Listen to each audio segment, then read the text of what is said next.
Remember, there's a very, very long stagger. It's a brutal leg, and she's now starting to tie up as Das shows her class for India. Also, Jamal of Bahrain beginning to tire just a fraction.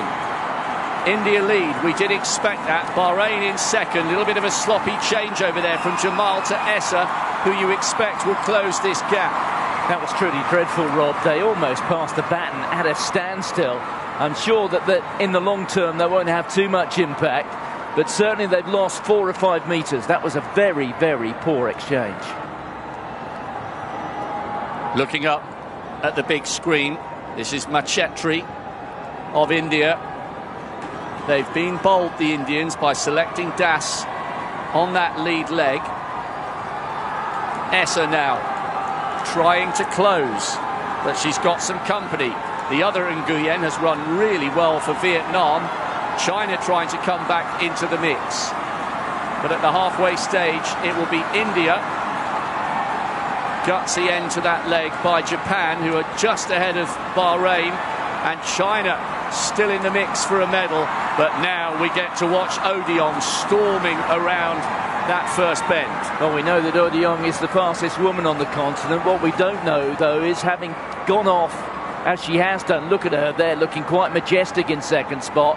How is she once she's gone beyond 200 metres? She's certainly running within herself here, but she would look to kick once she hits that top bend, which she does now. This is going to be very informative, but at the moment, that's a big lead. That's 25 metres.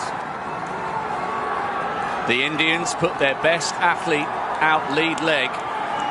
It will be left to Valuva Korath to anchor them home. She has a huge lead. This is the size of the task facing Salwa Nasser. India with a lead of somewhat 30, maybe 40 metres. Nasser is so fast. She's running in lane 2. She needs to cut in. She's covering more distance than she needs to here, and she's still in lane 2. Surely she must realise you can break. Now she moves across. She is one of the fastest women in history over 400 metres, but this lead looks too big for even her to close down. India's bold strategy of putting Hima Das on lead leg has paid off brilliantly. They've won the last 4, and in some style they are going to make it 5 Asian Games title in a row in the women's 4x4. India take it. Nasser